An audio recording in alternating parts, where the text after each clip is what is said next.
It's really more about lifestyle than the building. And I say that a lot, that I'm offering somebody a lifestyle in a place more than architecture, but it turns out to be architecture. But what do you think, Rick? It seems like when you love something, you really, really go beyond. It's like with most things in life, you have to ask yourself, what do you want first, right? Right. You don't just start making dinner because it's going to look nice. Right. You say, what do I want? What do I feel like right now? You just say what you want to do and try to design to it. And the form comes later. It supports it.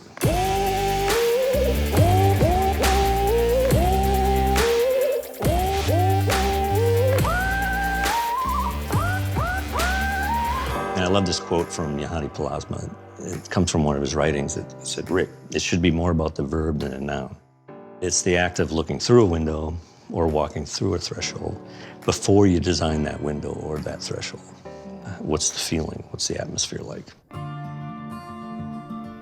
Cindy, it's just right over this hill. This is the Nomad House, yes? Desert Nomad House. Oh, Desert Nomad. Because there are 3 elevated boxes in the desert, we did that to protect the roots of the cactus and everything. We had decided to assert the applied skin nature of the building and did this heavy plate steel. Yeah. And they float on the ground. And you're on these concrete posts, right? Yep. And then on the inside, it's all clad in maple, like a beautiful jewelry box. And then the roof is a teak deck that's floating above the rubber membrane. Oh, it's teak. Oh, I see. And then you get up on there and sleep at night. It's just great. That's crazy. We call these instruments that frame the views, you know, single aperture instruments, more than buildings. It's one house, but you're required to walk on the ground between the rooms to reorient yourself with nature between them. Watch your step and watch out for all the rattlesnakes. That's not fun. Growing up in Maine, nature becomes your luxury, right? Sledding and the trees and no trees and leaves and no leaves and all that stuff just becomes really vibrant in your mind. And you pay attention to it. And then when I came to Arizona, it was crazy because everything's completely different. You know, I built the first 12 projects myself as the builder. Here we are at Liquid Choice Studio. So I built this building, and I had a crew of 15 recent architecture school graduates as the construction crew. Wow. This was a fun thing to build. It's kind of a perfect room. Yeah. The sunlight bounces off the north wall in here and lights the space. Did you know you were doing something special? You know, I was looking at people's work. Of course, Louis Barragan and Zumthor was new on the scene. Sigurd Leverens and Sverre Fehn, Norwegian guys, and Jorn Utzon. And I just wanted to do work like those guys. They were my heroes. Having color at all was inspired by Barragan. I was like, Barragan, but there's no pink. What I found here was letting nature into the space, letting light into the space, a celestial connection upstairs. Those things don't cost much, but they just add so much atmosphere. Well, all I know is when I stepped through the gates, I was completely transported. We built everything new and made a very clear distinction between old and new. And we built with earth. So the soil in Tucson's perfect for adobe and rammed earth. And then we added a little iron oxide pigment. See that? I see. You see it every once in a while. It just matches the earth perfectly. Built by cowboys.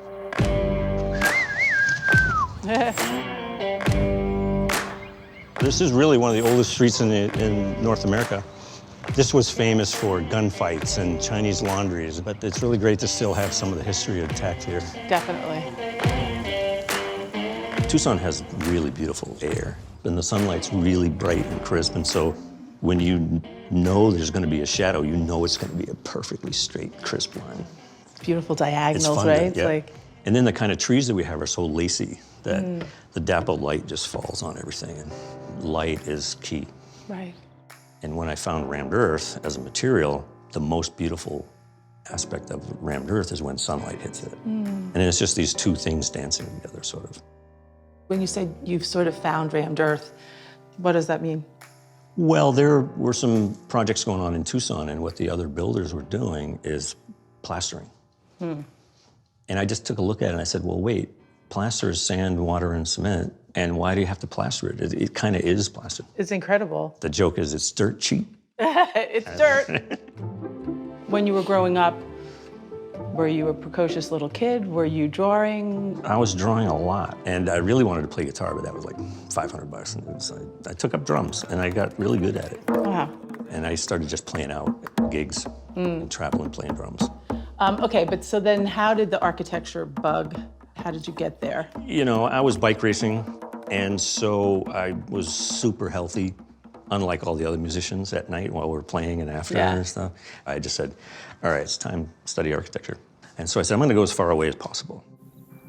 And I'm in Maine, in the woods, and I finally opened up this one package from the University of Arizona, and on the cover was a sunset with a saguaro. And I'm like, oh. And so I did it, and Will Bruder recruited me right out of school. And you worked on the library, right? I did all the hand drawings. Freehand, in perspective, I drew the tensegrity roof structure. But I just want to show you how things worked a little bit back in the day. Yeah. You drew this? Yeah. It's incredible. Looks like art. And I actually measured these trees and You canopies. did? You obsessive. Thank you. I love that. And They're beautiful. They're still beautiful. all the projects in Arizona are really small. But what about the Amman? Yeah, then there was a big jump to the Amman, and that was a rugged project. Since the first day I walked the site, it was 12 years until the opening. Wow.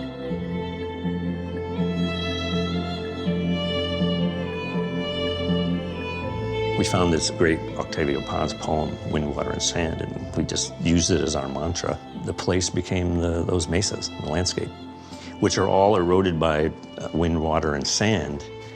And we decided to make a hotel of concrete that was the same coloration and it feels and looks the same. Yeah, it does.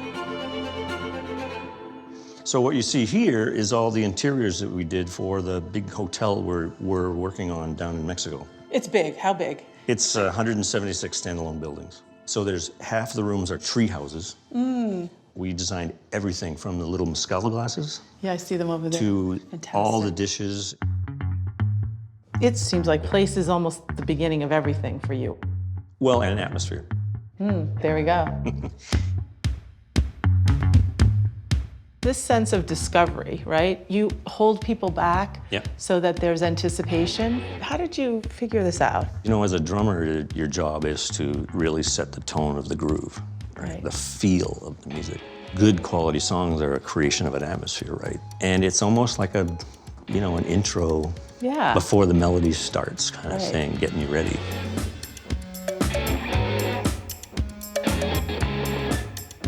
And I actually narrate when I design now. I just say things like, let's go in through this gate. The gate has to squeak a little bit. It's a beautiful, historic wall. It's been here for 100 years, and the ground crunches under your feet. And then the lacy shadows of the tree and the rustling of the leaves and the dripping water from the fountain. And it's all choreographed to be love like that. a song.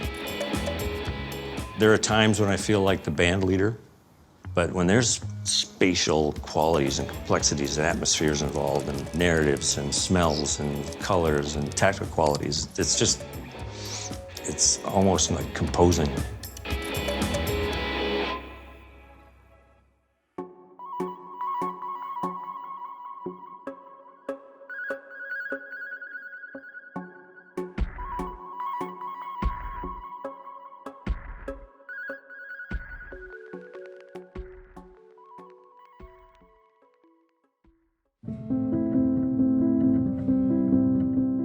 Hi, I'm Rachel Cope. This is Calico Wallpaper.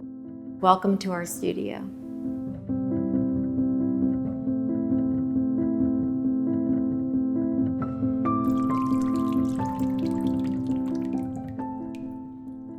Hi, welcome to our studio. These are the offices of Calico Wallpaper. Come on in.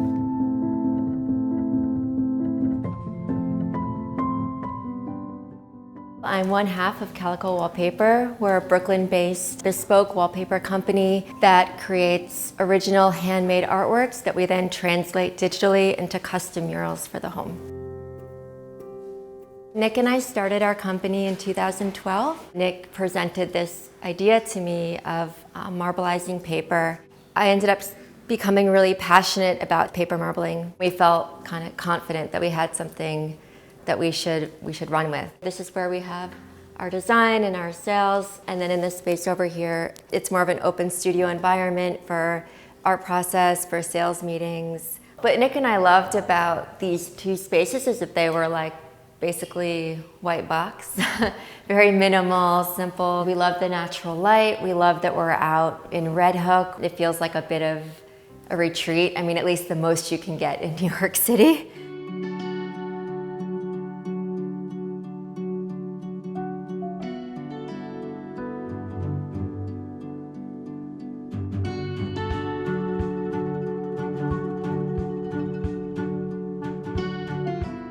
My process is a bit unorthodox, I think, for most designers, and I think that's because I have a background in sculpture. Both my parents were also artists, and my mother was a fiber artist. When I was a kid, I basically grew up in her studio, marbleizing paper, creating hand-pulped paper, sewing, dip dyeing.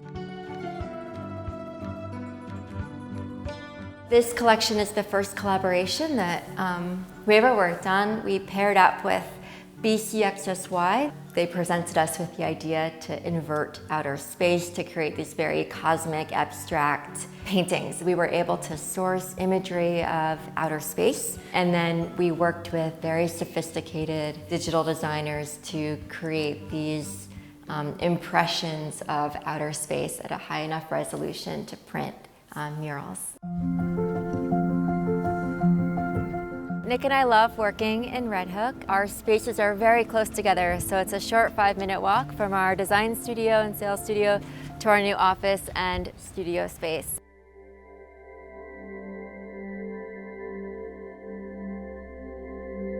This is Nick's office right here, which you can see has some beautiful natural light. Then if you come in here, I can show you my private studio, where I have some original artworks on the wall and where I can create some of my process.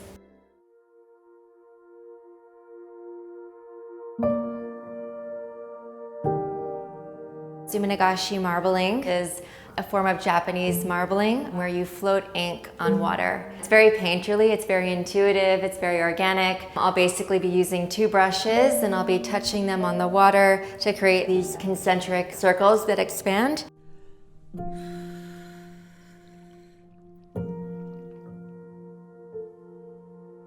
You can use your breath or different sounds to actually agitate the ink to create different patterns.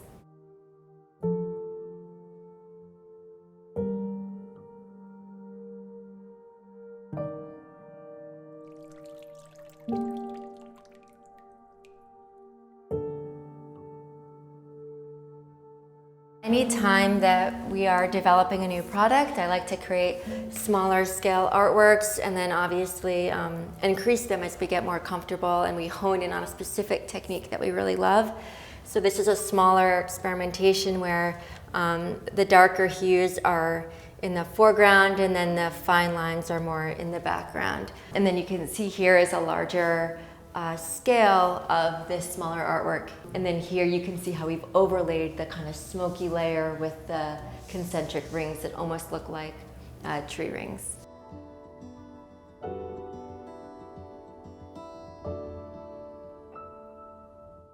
I never thought we would be where we are. It's been an incredible journey and experience that Nick and I have had. It's truly incredible, and I think it's a testament to how hard we have worked and also that we surrounded ourselves with good people.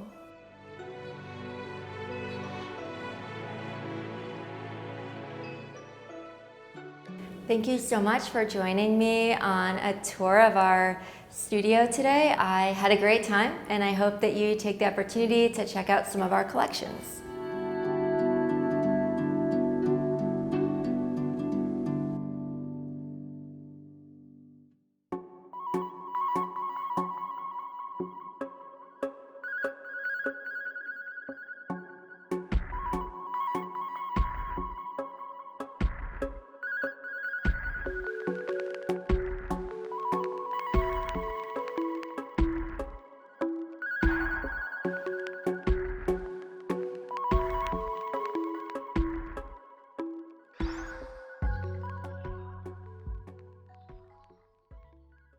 Hello, I'm Helene Oberman, Managing Director of Interior Design Magazine, and I'd like to welcome you to Product Live. This is our series that delves into the products and trends, grabbing the industry, and in real time, looking at the minds behind the design.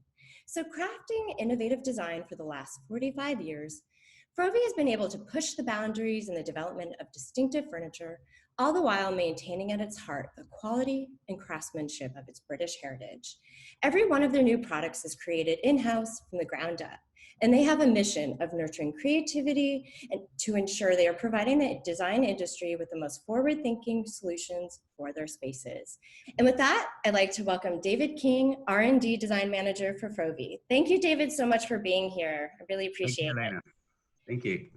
So, leading the design team at Frovi, I've been told that your design ethos is for thoughtful, creative, beautiful design with a clear process and a drive for simplicity. How do you capture that in the designs for the Frovi products? That's interesting you ask. So I think we build ourselves on a process within the R&D team. We like to develop the design brief from the ground up with the team, with the customers, with the sales reps. And develop a clear design process to ensure that we meet that brief and all the goals and the USPs that contain within it. Got it. And as a company, you recognize that you have a responsibility to help protect the environment wherever possible, to be a responsible neighbor, and really to provide a safe environment for both the employees of Frovi and for all of your clients. So how do you implement these sustainable practices within Frovi itself and within the products that you design?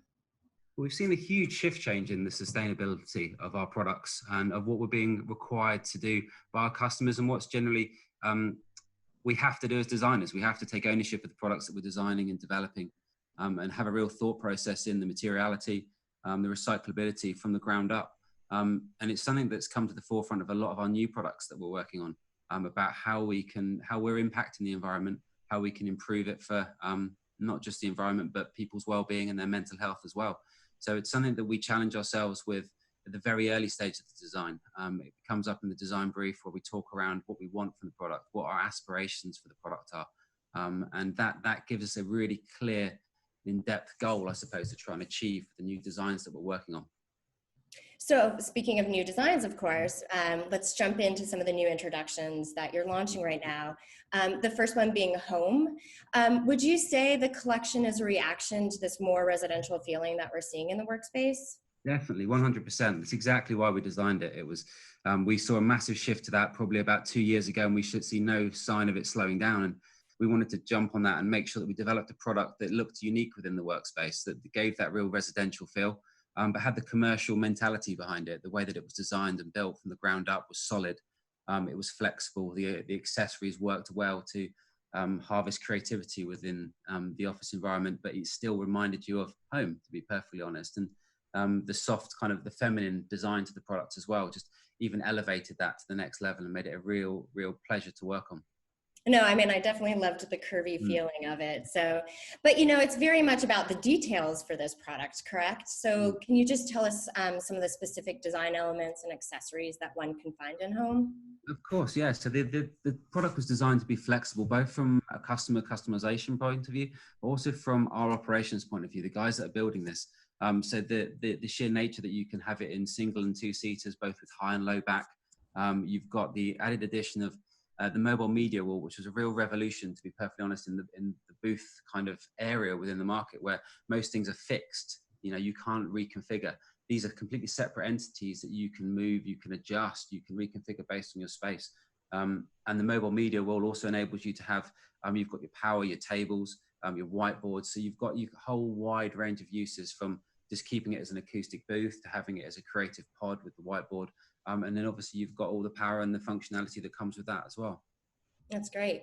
Do you kind of see, given the shift in the market, that there's going to be this greater need for these sort of like almost cocoon-like, very safe environments for whether it's an individual, hopefully at some point more than one individual at a time?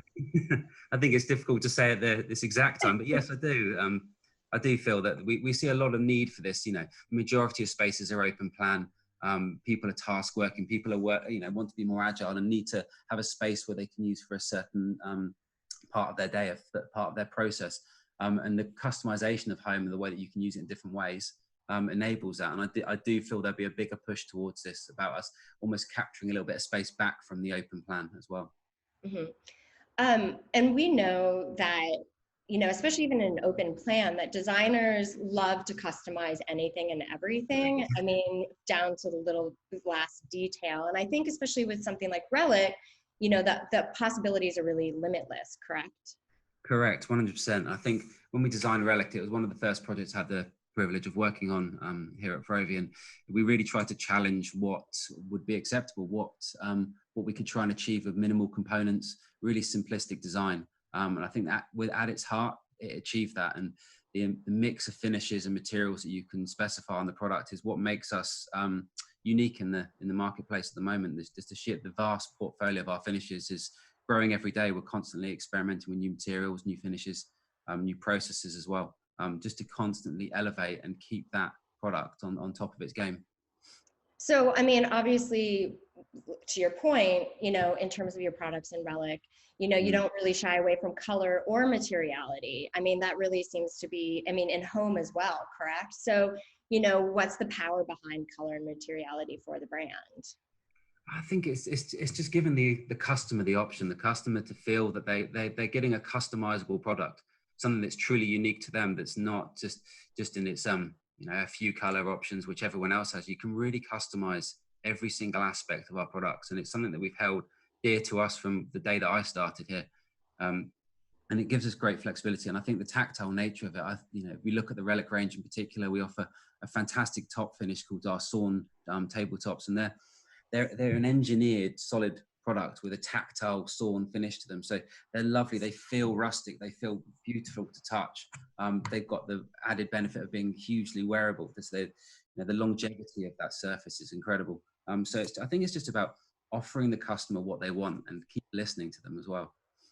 So we understand, and I think you kind of spoke about it earlier, but the incorporation of biophilia into a design can lead to a much healthier work environment, you know, where you're reducing stress, enhancing creativity, and really improving the overall well-being of an inhabitant.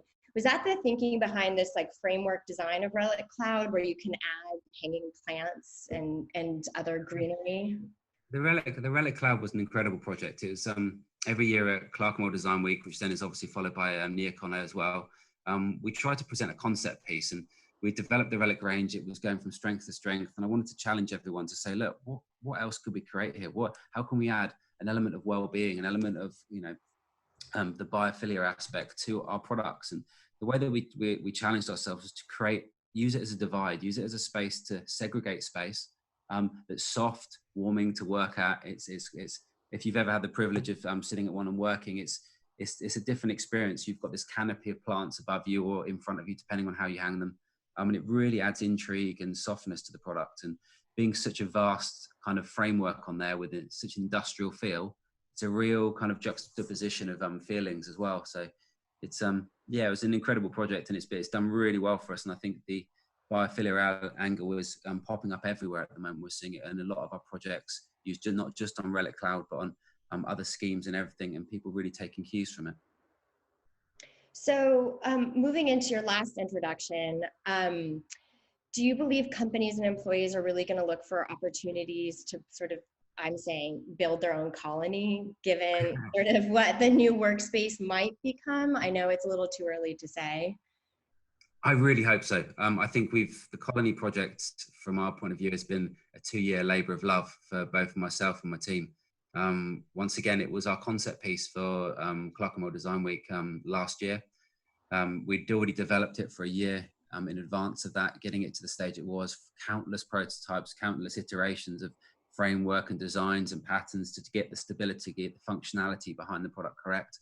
And once we got it to that stage and we were able to present it to people, finally get it in front of people for their comments, their feedback, you know, and explain to them what we were trying to create, instantly people got it. People understood that these structures they could act as beacons within the office, completely customizable space within them, to your heart's content as well, that you could create these different zones, different moods, different feels, play with lighting, textures, colors, fabrics, the works. And I think that really excited a lot of people when we presented the product. And we've obviously gone on from there to now launch it as an official Frovi product.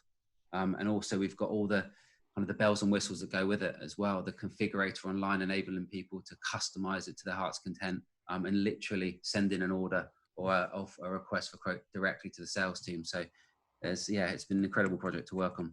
Well, it'll be interesting to see how it's going to be implemented in workspaces, because obviously you can sort of create a defined space, but it still has this openness that I think, that people are probably going to need now for safety reasons. But I mean, what tools do you offer designers so that they can basically customize this colony space?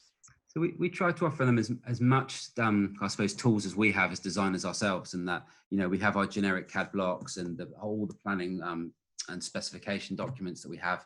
We've got obviously the My Resource library that's up and running now with all the information and everything on. But also the big investment here was for the online configurator, especially for Colony, and it's something that we're working on for other products as well, because that customization, that ease to customize a complex product and really kind of take it down to its bare bones is makes it so much easier for the customer as well. And of course, speaking of customization, so can designers send you guys CAD drawings of their own sort of designs for the panels? Yeah, correct. It's something that we've just recently launched, actually. It's something that we had feedback on from customers saying, oh, we'd love to do this, but could we tailor it to our space? And we said, well, why not? The felt panels in particular, easily done, really easily done. So quite simply send in us your designs and we can make that work and work with you to truly customize your own bespoke colony as well. Mm-hmm. So I know that you're always listening to the needs of the design community. I mean, have you found that the brand is shifting sort of given the sort of different needs and different demands that are probably going to start arising for the workspace, or is it sort of too early on to sort of say? No, I think we have seen it. We've shifted our R&D approach in the last few months, mainly due to obviously what's going on in the world at the moment. We've adapted essentially. We're trying to help people. We're trying to come up with concepts and solutions for office spaces that generally enable people to carry on designing the way they were. Great spaces, great collaborative areas, but with the human wellness in mind, and trying to develop products to suit that are Frovi at heart as well. We're not trying to design things that everyone else is doing. We're trying to go back to our roots, go back to our core and say, how can we help people? What can we do? And there's a few products that we're launching imminently and that we have just launched that I generally feel are our first foray into that, of really helping people in these difficult times. Do you think you're going to be moving more into that, sort of helping employees create sort of safe, healthy environments in the workspace? I think to a certain extent, yes. I think we have to, as designers, we want to help. We want to design products that will help people at the moment with the developing of workspaces for the future. We've got a lot of documentation that we've been working on very carefully with our existing portfolio of products, with the marketing team, with the sales team, to educate people on new ways that we can work and new ways that we can establish colonies, I suppose, and our other products throughout the office. But I do feel there's a definite shift in the way that we have to adapt to our approach at the moment. We'd love it to go back to how it was, but we also have to be accepting of change and embrace it as well. No, I mean, I think we all need to learn how to pivot and adapt given the current needs. One last question. I'm very curious because obviously, you're a British brand at heart, designed and manufactured in the UK. Do you have a different perspective than maybe some of your counterparts in Europe or even your American design sort of manufacturers? Always. I think the different territories and the different ways that we approach things, they're always interesting when they come together. But we have some excellent collaboration with our counterparts over in America. We recently just had a lovely little sales catch up with the R&D team, the whole team around the table, obviously via VC at the moment. Where we can present the new developments and the new products we're working on, and also kind of talk about ideas and concepts that we've got. How are you approaching it? What's the general consensus on the ground with you guys as well? So we try and listen to everything. I think, we've never had something like this, which is so far reaching and affecting so many people. But the more people we can listen to and learn from as well as designers, that's only going to enable us to develop better, simpler, more effective products to help people at the moment. So, David, with that, I'd love to thank you for the insight into the Frovi brand, your really into your new introductions, what's coming up for the company as well. And to our audience out there, please make sure to check Frovi out. Thank you.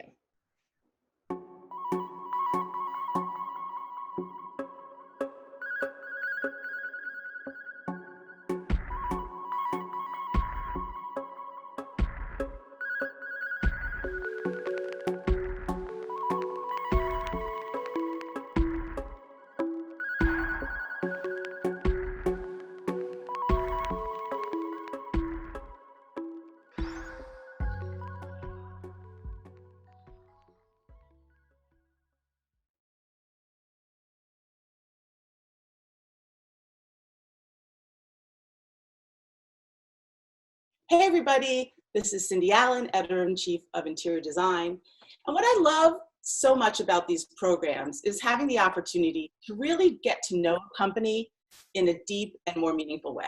So today, I'm speaking with HMTX Industries, a global LVT manufacturer serving a diverse cross-section of our industry.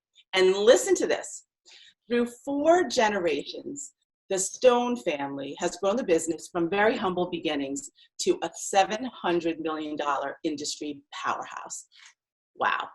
So with us today, we have Harlan Stone, Group CEO of HMTX. Hi, Harlan. How are you, Cindy? I'm great. So great to see you. We have Russel Rogg, President of Metro Floor. Hi, Russell. Hi, Cindy. How are you? I'm great.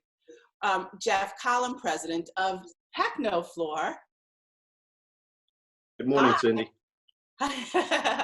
And we have Marcel Kies, President of Aspecta. Hi, Cindy. Very nice talking to you. It's really nice to talk to you. Okay, so can I just say this is a whole lot of powerhouse on one Zoom call? Oh my God. And we have the whole HMTX family with us today. So it would be great to just start with a quick like cliff notes on what piece of this of the industry each of your companies represent. So Russell, let's start with you in Metro Floor. Yeah, sure. So Metro Floor specializes predominantly in residential LVT business, both for single-family new construction, single-family remodel, and multifamily. We also do some business commercially, but primarily in a Main Street commercial manner as opposed to specified commercial. So we are one division of the HMTX family, and those are the sectors that we specialize in.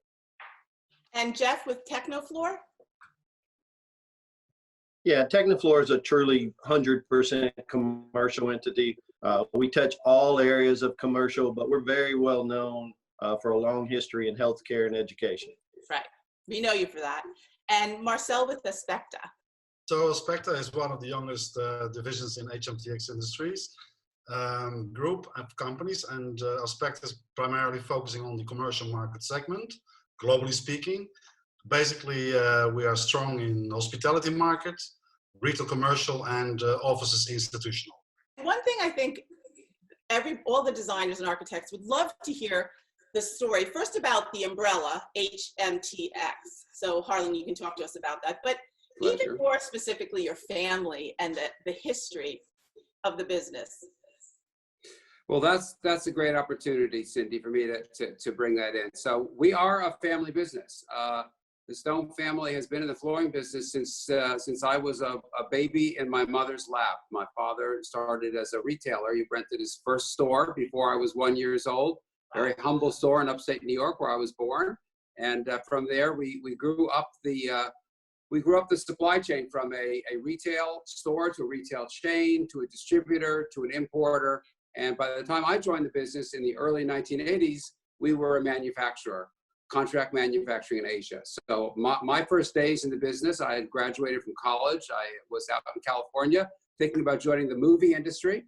But my mom and dad were on their kind of annual trip to Asia, and they said, "You want to come along?" And I said, "Yeah, sure. I'm not really making any money. Might as well go see Japan and Hong Kong and Korea at that time, and Taiwan. Those were the countries we were doing business before China had emerged as an opportunity to manufacture. And I actually spent most of the time with my mom. So interesting, my mom really was interested in art. I was an art history major at college, and I kind of followed her way more than my father's. But We had a great time in Japan mostly, where our business was very strongly based in that early era. And by the time I got to Hong Kong, I said, I saw my first luxury of my life. I was 23 years old, and I said, wow, making money might not be a bad idea. So suddenly, you know, there's all these nice shops and beautiful hotels, and they pick you up in a Rolls Royce. So I said, okay, Dad, I'll join the business. What the heck? And he said, good. Yeah. It must be like, I don't think any of us could possibly know what that's like growing up in a family business and finally kind of making that decision. So when you did, you let go of these other kind of dreams that you had, but it sounds like you were pretty excited about it. What was that really like?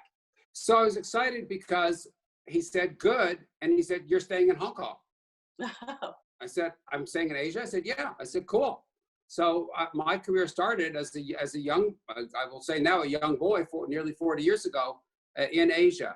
And what really happened as that transformed, of course, I got to see the culture. I got to interact with people in the whole new world. This is before no one had cell phones. There was no internet. We communicated by telex, late in the evening, stuff like that. Wow. But what happened, interestingly, Cindy, is I was really able to integrate my previous interests and life into what my family business had become. So we were kind of a basic building material supplier at that time. But as the opportunity arose for me, we were able to go from a commodity to a product of aesthetic beauty. So I found that driving the product, not only innovation from a material standpoint, but also from a visual standpoint, was exciting. And frankly, it transformed our industry. So kind of was an ugly product when I got there. Right. I mean, design, it sounds like, especially from your schooling and your mother, like design was kind of in your DNA, and you just found a different way to express it and use it to benefit the whole industry. To benefit not only the industry, but also the consumers who use our floor. So we say, what is our goal in life? Our goal in life as HMTX is to create delight. We want people to be delighted, to be happy, to jump with joy because they love their floor so much, because their space has been transformed with something either authentic, original, incredibly cool, whatever it is that makes them express themselves and makes the space speak. That's our job. And it's not just the printed design. It is also the texture.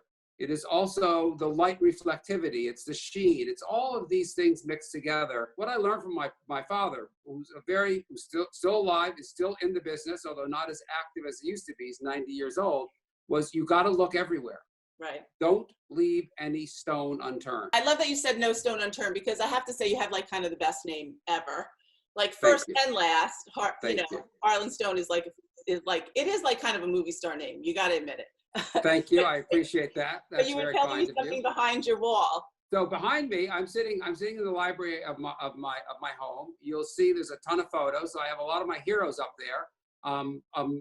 Mainly among my heroes are sports artists and musicians. So the Rolling Stones are my favorite band. I have pictures of Mick Jagger and my personal favorite, Keith Richards. You'll see Muhammad Ali's over my right shoulder, and Mariano Rivera is down a little bit lower than that. But actually, I'll point out on this shoulder, I have my newest painting I just bought from a fine New York artist who recently died, Jane Freelicher. This is really a great part of the New York school in the 1960s and 70s. So yeah, I've my passion for art has continued, and luckily my business has been successful, allowed me to maybe enjoy more than I should have. But yeah, so I try to keep myself in tune with what's going on around me, and take inspiration from where I can get it, and then bring that. So one of the things I really have to do, and our company has to do, is we have to bring ideas from point A to point B. So you have ideas from the marketplace, you need to bring them from where you can make it. Then you have ideas from manufacturing that can make it easier to use the product in the marketplace. So we're merchants of ideas. That's our culture, is to be thinking and to be sharing the ideas and the trends. It feels to me like when you look at the business, you're also trying to serve the entire marketplace, and you've done it in a really smart way. So let's talk about the different pieces of the business. Yes, so we are HMTX. We are newly formed. Actually, our first birthday is NeoCon. So we announced the formation of HMTX publicly to the world at NeoCon last year. So it stands for five different brands. We actually didn't put the A in because it would have spelled a funny word, either ham tax, you know, that just doesn't sound right. So we just went for HMTX. And we built the towers to each serve independent markets. And they came one at a time to us. Some came, Jeff came to us through an acquisition. Marcel, I called him up. He had retired from one job, and I said, I'm starting a new brand, a new company called Expected. Do you want to run it? And he said, what are you talking about? And within an hour, he said, okay, I'll do it. Don't you think, like right now more than ever, with everything we're going through, and health and wellness will be in every project we even consider, that where you sit is really the perfect space right now to serve everybody. We are lucky. Now you make your own luck, because you know, lucky is when opportunity meets preparation. So yeah, we know our product works great right now. So cleanability, having a floor that people want to clean their floors more. So the consumption of cleaning material is going skyrocketing. It's not going to slow down for the rest of my life. You need a floor you can clean. Our floor is extremely easy to clean. It's extremely easy to continuously keep it in the state you want it. You want a place that is a little softer, a little warmer, a little nicer. So there's a tendency away from maybe hardness. So, you know, you kind of take all those features that used to belong to carpet and all those features belong to wood and to ceramic, and you bring them together, and that's LVT. So we're creating that excitement, and we're then applying it through all of the different channels. So we believe everybody is entitled to a wonderful, warm, and beautiful floor. You don't have to be rich. You don't have to be in a unique position to do it. So we can sell to everybody and give them what they want. Yeah, that's fantastic. Okay, so let's get to some of the different products. Russell, let's start off with you and Metro Floor. Now, you all were going to be showing at NeoCon? Yes, correct. Yes, okay. So why don't you take us through maybe some of the collections that you were going to be showing that you're actually showing right now? Yes. So one of the collections that we were going to feature at NeoCon, had we been there, and it really is disappointing that we didn't have that opportunity, press and of course for you as well, but we were going to feature a dry back or glue down LVT product line that we actually introduced about 18 months ago that we call Deja Nu. It's a glue down, commercially oriented dry back product. And it's gone through, Cindy, a series of evolutions. And so we were going to really be presenting the evolution of that product line from its first inception 18 months or so ago. We then began to incorporate a unique installation methodology, which was utilizing magnetics for the installation capability as opposed to glue. This allowed a contractor to install the floor very quickly, very efficiently, without the use of adhesives. Was easily replaced, easily repaired, but more importantly, it was speedy on the front side. So you can get into an environment, install the floor, and turn that space over quickly to the client. So it had many, many advantages. That product line then took one additional, I guess, evolution, as I described, which was to cut unique shapes that allowed now a designer to install mosaics within the floor. An installation, Cindy, that would be typically very, very costly, very time, very expensive, if it weren't for us having pre-cut the shapes, pre-packaged those shapes, and then advantaging this magnetic capability to install those shapes in any number of different configurations on the floor. So that was going to be a hallmark of what we would have shown at NeoCon this year. And then the last, I guess, comment I would make relative to that product evolution is that we have a very exciting tool on our website, which can be accessed through metrofloorusa.com, and we call it Sketchbox. And it's the ability for a designer to access these shapes, these mosaics that I've described, configure a floor, configure a pattern, and kind of visualize, if you will, what that floor might look in a space that you could be, or as a designer would be developing. So a useful tool, huh? Absolutely. So that was attempted to be quick, but that was more or less the story and the product that we were going to feature at NeoCon this year. Don't you think it's so interesting, you guys? Like, okay, so you're in flooring. Like, how many years we have accepted a shape Yes. How many years? How many decades? And then all of a sudden, this is what I get really excited about. Yes. Getting the modularity is so profound, and Marcel had an even bigger shot at it. Okay, Marcel, talk to us about Aspecta. Yeah, one thing I would like to share with you as well, Cindy. So the LVT business, flooring business, is not only growing fast, but I think also what is important for all the people who are listening to our presentation, the level of innovation, the speed of innovation is so incredibly fast. And when you were talking about formats or designs, so what I consider is that we are reaching now the third new generation of luxury vinyl flooring or plank tile flooring, whereas normally people were used to have an ordinary linear plank or a tile or a rectangular tile, which is nothing wrong with it because it functions. It's also very nice, provided that you have the right texture and design on these products. But I think today, what we are looking for as well, and this is part of the innovation, is also functionality, speed of installation, because time is definitely also an issue. And what we with Aspecta floors have been developing is what we call our new collection Aspecta Contours. And contours is basically the French word for shapes. And shapes means format, different formats. While we have also been able, with our isocore technology, which is an extruded core layer, to basically assemble small pieces of LVT on top of this core layer. And what we are presenting right now with our new collection, Aspecta Contours, are very traditional and beautiful designs like the chevron design, the herringbone designs. Love it. Not in just small formats, but because that is what it was all about in the Middle Ages, in the castles and so on. But even today, we make it in a whalebone, in a huge format. So playing with the formats, playing with this new technology allows us basically to create super simple, beautiful flooring. And then coming back for Aspecta, because Aspecta is, as you may have understood, focusing on the hospitality market, where we see that at a global level. So where we see, we are working with American hotel companies, European hotel companies, Asia Pacific hotel companies, and you see an incredible, interesting flow also of merging designs, unique designs. So it's not anymore like 20, 30 years ago that the US was totally different from Europe, or Asia Pacific was different from the US. So everything is coming together, and this design development allows us on a broad scale also to present solutions for Mrs. and Mr. Designer to present to their hotel customers, as an example, mainly the 4- or 5-star hotels, beautiful new solutions.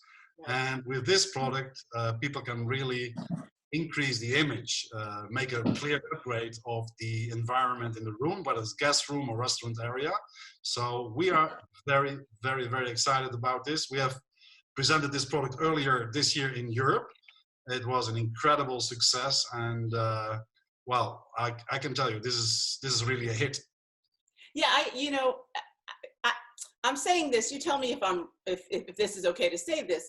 You know, it used to be that the floor was something. Obviously, you always need to put something down on the floor, but it went in some regard. It went away, and now it's really a star. And I saw that collection. It's beautiful, and I love the scale of the graphics. Right? Yeah. Like the floor is just exploding. Yeah. Well, I think today the floor itself and the ceiling, they're becoming much more important. The combination also in color shades and in light and dark. These new forms, these new formats like the chevron, herringbone, and even basket weave, which is also one of these traditional old products, which we have basically, I'm not sure if I'm allowed to say that, but we have made it more sexy, in fact. Yeah, you can say it. That's what I was trying to say.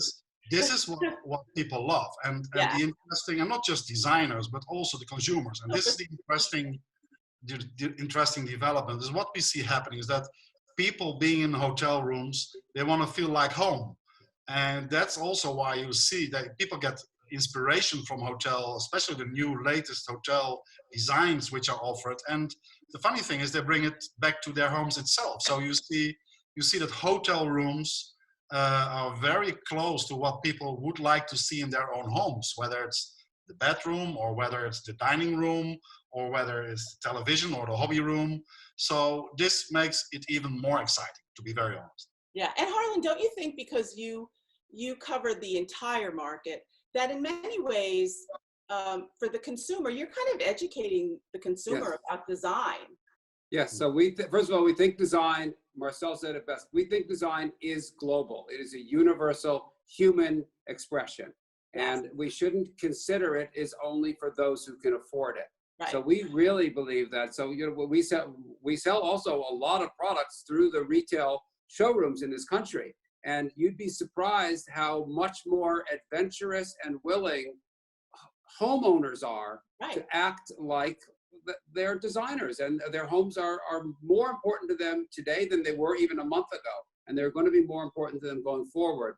So yes, you have to democratize the design element to make it affordable at all levels. Now, that doesn't mean that the specification of the product is always the same, because the commercial demand is higher. If you get to a hospital, you have another demand for Jeff's business that we have to address in terms of sanitizing and disinfecting. But everybody wants beauty on their floor, and we absolutely want to deliver it. Sometimes we see even the consumer market going first, like Russ's plan with the Metro forms is happening first at retail, not in contractors. Sometimes we see Home Depot launches something before Aspecta does. So yes, it's a much more fun marketplace today when everything, and you don't have to be one thing to one people. You can bring it out broadly. It's fun.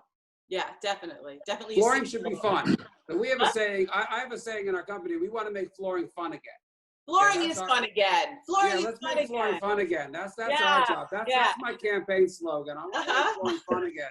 Because flooring is not a boring category. It's really a fun category. And if you think of it as changing the scale, changing the color grades, changing the texture, you find that you will enjoy it and make it a more important part of your design experience. Absolutely. Okay, Jeff. Okay. Last but certainly not least, because everybody is talking about your segment of the market, which is primarily healthcare, or as we're now saying, health and wellness as well. So tell us about what's going on with Technofloor. Well, this would have been my 26th year at Neocon, so I usually have 3 days to present this. So if I have 3 minutes, I think I can do it. Okay. I just don't have to repeat it for 3 days. But certainly Technofloor has been known for over 20 years for its high quality and high performance in healthcare. And when the line was created with Harlan's father, and Clark Shannon, one of the things that was done in the marketplace was to really sell the features and benefits of it.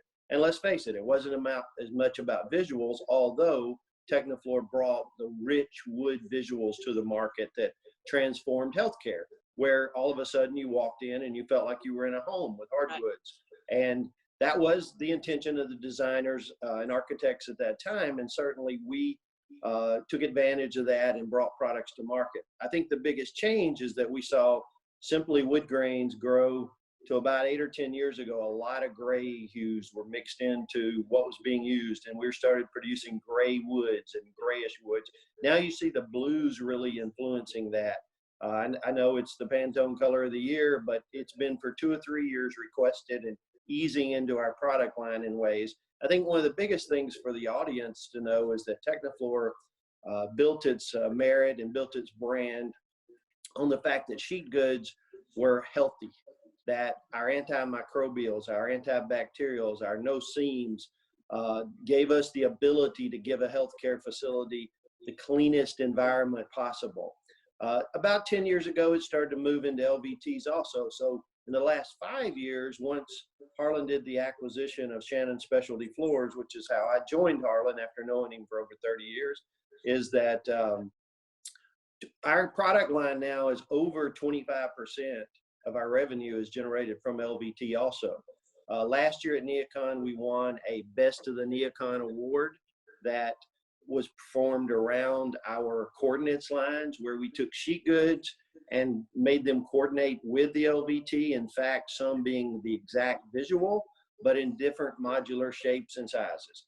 So that award that we won last year, we really were going to update this year at the show, but also introducing one of our most exciting products ever, a product called Icon, which is an LVT line that has some very unique textile visuals in it.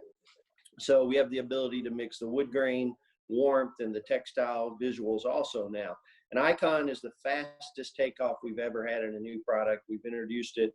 It was our plan to win another award at NeoCon this year with that product. And I know you've looked at samples and different things of that nature. In addition to Icon, we are very strong in our non-chlorine products that healthcare has a demand for. And we have, in my view, the most thorough product line available in that, which is sheet and LVT both that we have. Technoflor has products produced all over the world. Icon's made in the United States. We have other LVT made in the United States. Our sheet goods traditionally have come out of South Korea. We have products out of our Chinese factory under the Technoflor brand. We have products out of Finland and Germany and the UK. So we are a very global product line. So the influences on the design come from many, many different parts, all parts of the earth, basically. So our positioning this year at NeoCon was really accentuate that and to make sure everybody knew the global footprint that we have, because transparency is also so important in what HMTX done, and it's long been a footprint of Technoflor through our relationship with Harlan and his family. And what about sustainability? So sustainability. I love that. We all want to talk about sustainability, but I'm the boss, so I get to do it. So sustainability is critically important in the flooring industry.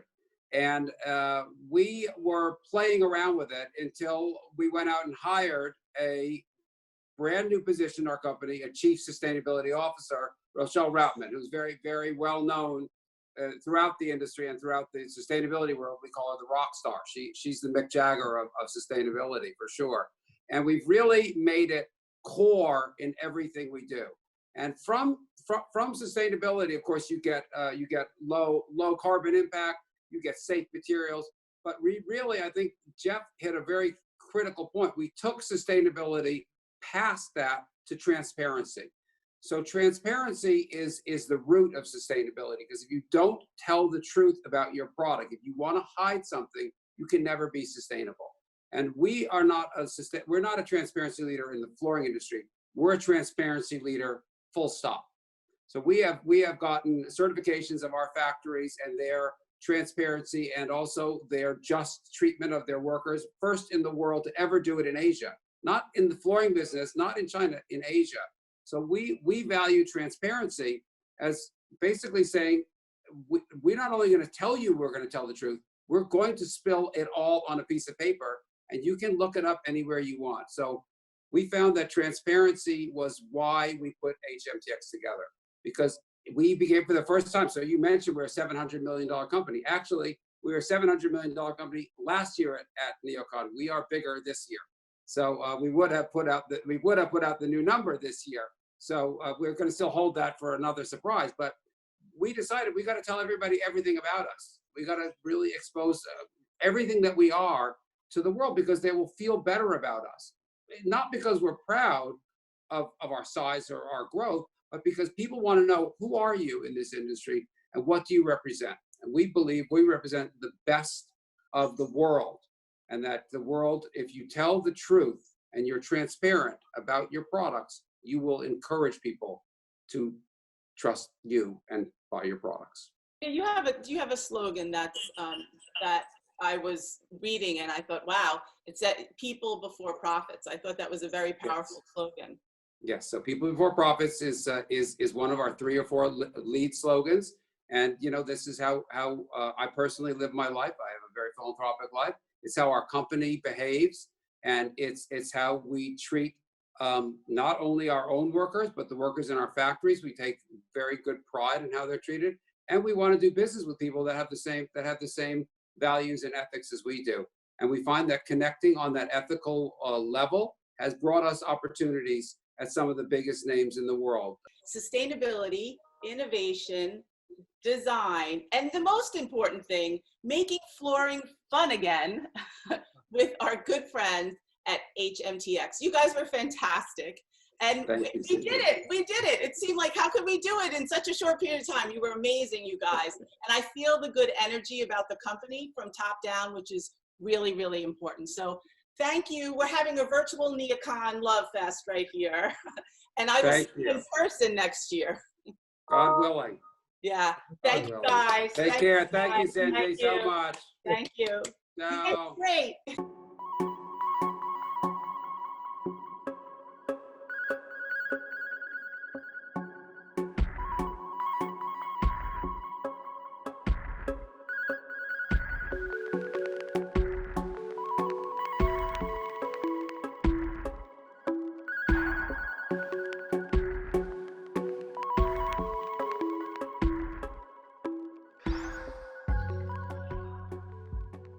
I'm Helene Oberman, Managing Director of Interior Design Magazine, and I'd like to welcome you to Product Tour.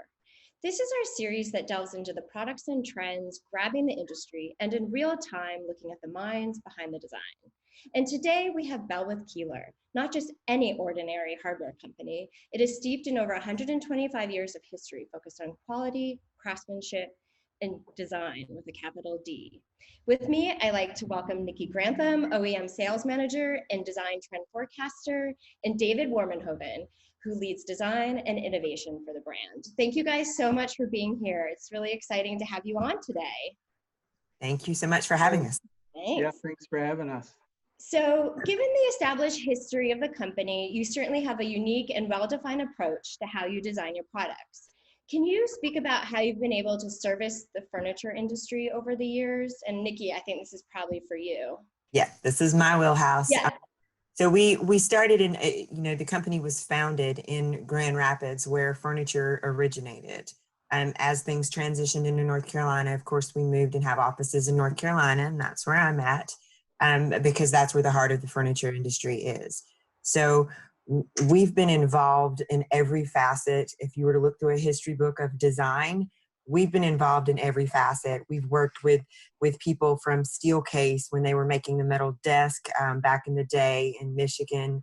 We've worked with George Nelson's as they were designing mid-century modern and redefining that whole, decade of how furniture was made. To now, the people that we work with in the furniture industry, like Vanguard, Lexington, Stickley, just to name a few. We're sought out because of our rich history, because they can come to us and say, hey, I'm looking for something mid-century modern, and we can actually go to our archives and pull out something that was actually made in that time period, where other people are guessing at what it might look like or doing their research. They're usually using our product as the research to figure out what it was look like. So, I mean, you obviously spoke to, your longevity seems to be based on the flexibility of the company to really be able to pivot to the needs of the market and sort of the trends that you're seeing. And, this certainly stems from you having all these conversations out within the design community. So I know you touched on some of the furniture partners, but who else are some of the clients that you're really working with? We work with some high-end kitchen and bath designers that do very luxe-end product. We work with some people in the bath industry that sometimes we're not allowed to really say like who we work with, but some of them are some of your notable people in the industries.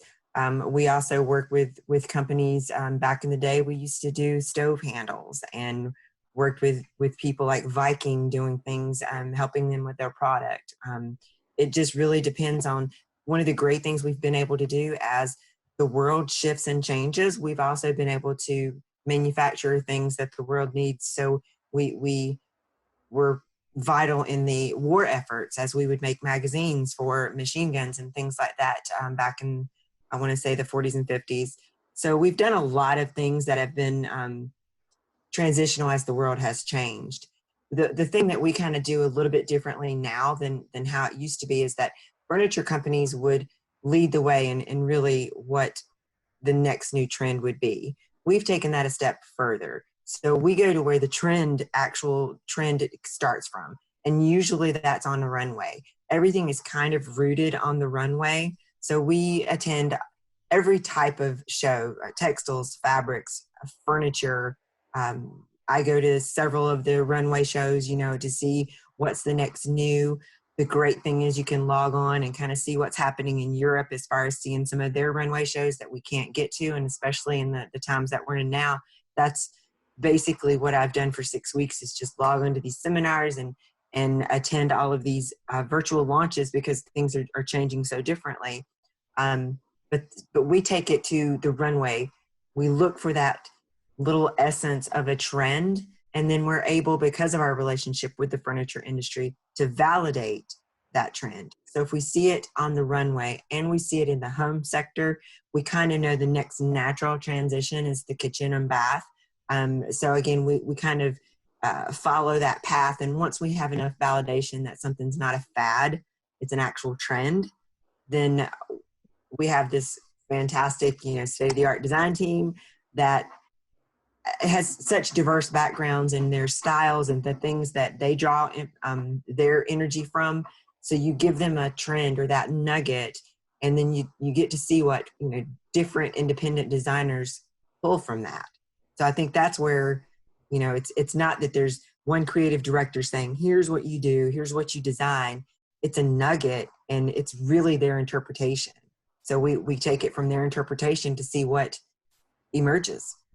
So you're basically taking all that the conversations that you're having, the shows that you're attending, and just other sort of fashion magazines, fashion shows. And so you're deciphering that all.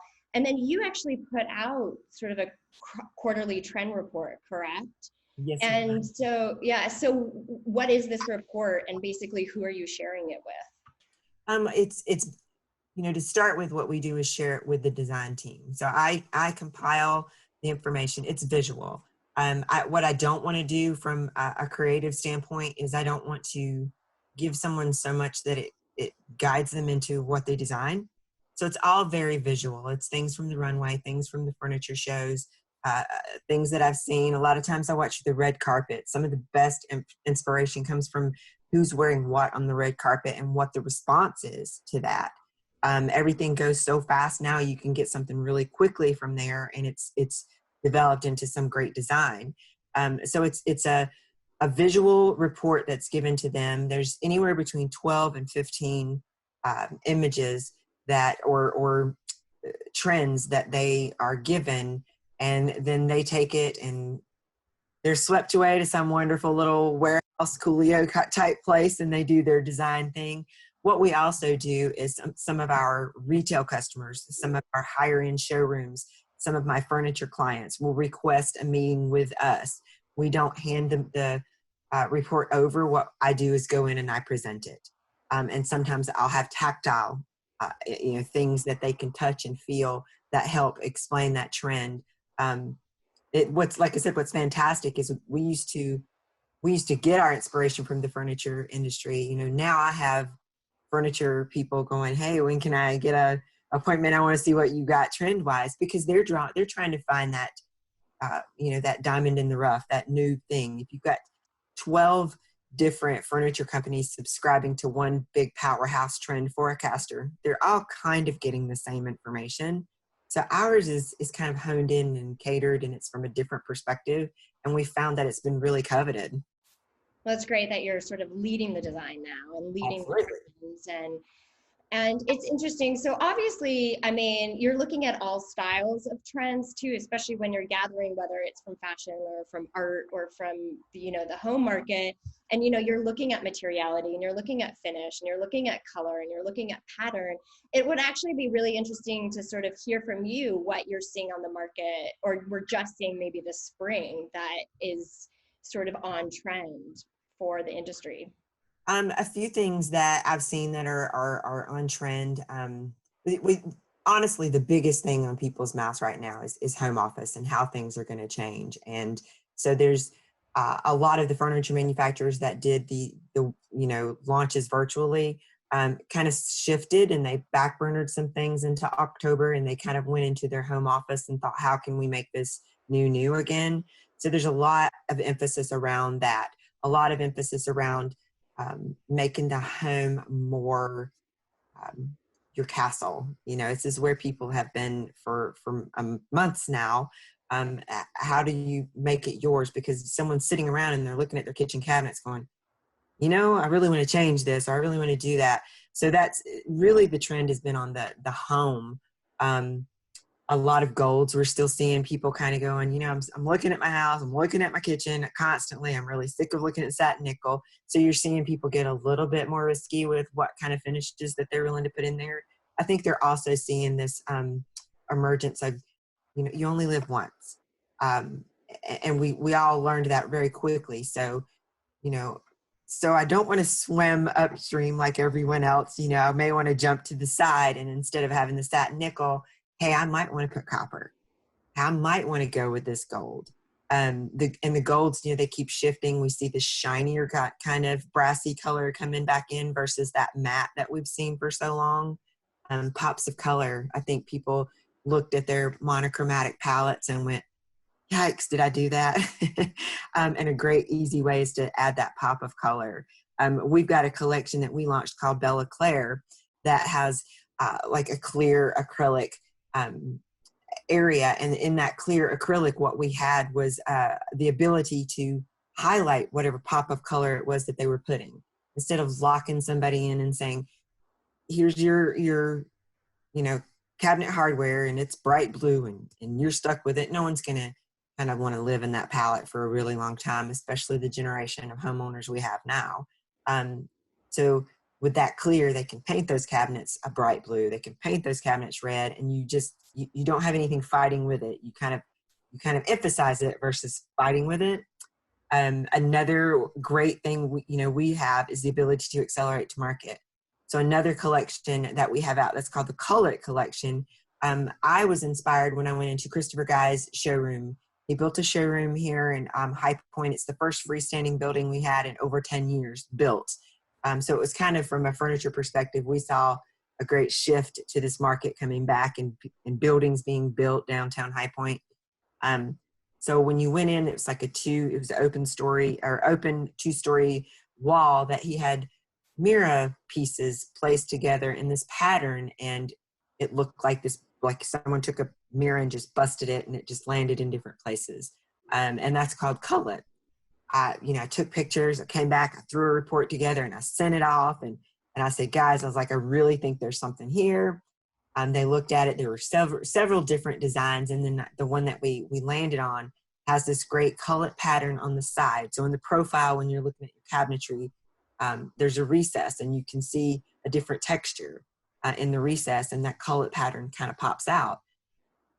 We are still seeing, Baker just had a virtual launch and they had a little table called a Pierce side table, and it was this great little tea table side table that had this Pierce pattern. So 4 years later, we're still seeing it. Yeah, no, it'll be interesting. And actually I want to take that as a sort of jumping off point to like maybe get David in. So David, I would love to find out how you're sort of translating all these trends. So like Nikki's bringing to you, and how do you sort of take this information about like, here's the Call It trend that Nikki's seeing, and sort of adapt that into the product designs that you're creating? And really, what is the collaborative process like for the two of you and for your teams together?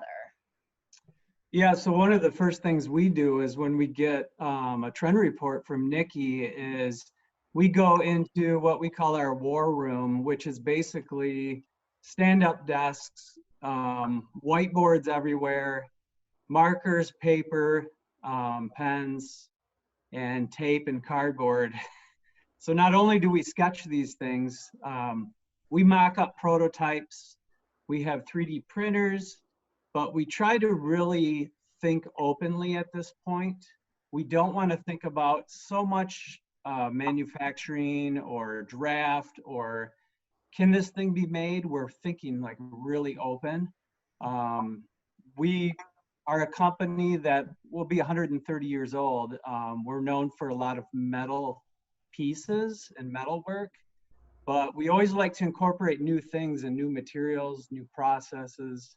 So a lot of the things like Nikki will bring to us, you might think like fashion, how does that have to do with a metal pole or a pattern on some clothing? But we actually interpret that in different ways. It might be the actual texture of the fabric. I mean, if you zoom in to a piece of fabric and start looking at textures and the way things are sewn and stitched, that might become a texture. One of our groups that we just launched, I mean, the texture, not only was it a historic piece from the 60s, Sandrine is the collection, it's got a texture that's pretty modern. So some of the things Nikki brought to the table, we might even combine. We might combine our history with an element, which in Sandrine's case was broken concrete, the texture of that and all the little granules when you break a piece of concrete versus the smooth underbody that you would feel with your hands. A lot of combining, experimenting, failing, moving forward and synthesizing her ideas. So we think really broad, we think really open. Then we present those back to Nikki, people within work. Nikki talked about validation. We might even reach out to designers and say, hey, A, B, C, D, which one do you like? You know, and get comments, get feedback. So when I talk about a lot of failures to get to a good product, they're not really failures, they're validation points. We found that the more input we get, there's a lot of good input in the US, even regionally, things make a difference. So not only is it about the design, it might be about the finish, it might be about the region in the US. So we get a lot of inputs. Nikki is the start though. And we do a lot of shows with Nikki. So we're always taking pictures. And until you get back and start to accumulate your pictures, sometimes you don't always notice a trend right up front. But then all of a sudden you're amassing these pictures and grouping them by page. And that's even another validation. Sometimes we'll try to beat Nikki a little bit to a trend report. We'll quick do one right after a show. And then we'll release at the same time she does and see what kind of crossover there is. So there's no competition, right? No. No, not at all. But not at all. But it is interesting. I mean, so David, for you, I mean, certainly there's the trends and everything that you're seeing, but you know, it's interesting because you say you can like tap into your archives. Like, where are you, where are you as the designer? Where are you digging to sort of find all this inspiration? I'm digging everywhere, and it's not just 8 to 5. So, you know, I carry a sketchbook everywhere. Even in meetings, I might lose attention in the meeting, but I'm always doodling and sketching. And I know there's 4 of us in design. The 5th is part-time. So we do actually have 5 people on board. You know, we're always thinking of ideas. When we're out in the world, we're seeing things. Going to shows. When we do travel to a trade show, we always try to pick up other things in that city. We might go around and look at architectural elements. We might go to an art show. Fashion Week happens to be during, I think it's New York Now or ICFF. So we usually try to hit that as well. So we try to see a lot of things and take a lot of pictures, absorb the whole culture. You know, part of what we do, you know, we make cabinet hardware and we call it the jewelry for your cabinets. But in the reality, we also want to be a part of that environment. So we want to fit into that environment. And so, like Nikki said, we study who are the players out there. I mean, we get inspired by plumbing, lighting. We talk with stain companies that are working on the next color schemes 2 years out. So we're looking far ahead. And that's kind of the beauty of having an internal design team. You know, as a designer, I've been with the company 15 years. And before that, I've done other design jobs, mostly product design. And sometimes you're hired to go in to do something. It might be design a toaster. I have no idea what a toaster is really, except that it makes toast. So I'm not an expert in that. And I feel like having a team of people at the company with the right tools, and even our backgrounds are so varied, it only adds to the whole picture. It's a benefit to us and the company that we're on board and we are the experts in what we do. So, you know, from design to manufacturing, we look at all aspects. I'm curious to know, David, and even for you, Nikki, I mean, because you guys as a company for Belwith Keeler, I mean, you have the custom work that you're obviously doing with your furniture partners, correct? But then you're also sort of designing your own standalone collections. I mean, are the approaches to designing like similar, or are you like have a different sort of hat on when you're like, okay, this is my custom design work and this is my like Belwith Keeler work? I think they're similar, but they're different. You know, you've got to have these several kind of stage gates, I think, in a process when you're doing a custom piece for someone versus when you're doing it for mainstream or for the masses. What might be on a custom piece is a finish that is kind of locked into the cabinet or the furniture suite, or you know, if you're working with somebody who's doing a high-end kitchen and they want specifics that match certain appliances from a finish perspective or profile, you know, those things will be great. But when you put it through the stage gate process, is it going to hit all of these other notes for showroom customers or a retail situation? It may not. So I think you do have to kind of wear two scopes. One thing that we kind of enjoy with our custom is that it's really our testing ground. Because you're not, from a company standpoint, you're not committing to quantities and inventory that you're going to have to make sure kind of moves through and marketed correctly. It's their product that we're designing for them. Sometimes they have the nugget. Some people can literally take off an earring and pass it across the table and say, "Here's the finish I want it to look like." While we know that's a great finish for what that particular customer wants, it might not work for the general population. So I think you do have to kind of have these different kind of processes. We get to be a little fun and crazy, and that's again when Dave talks about the mixed materials. A lot of times we get to pull in a texture or a process. You know, we've got one customer now that I'm working with in an OEM perspective where we even considered, you know, some thermal imagery and things like that on parts. You know, mainstream's not quite ready, but we can test the ground for a custom item, and that's kind of the fun part, you know, of this job.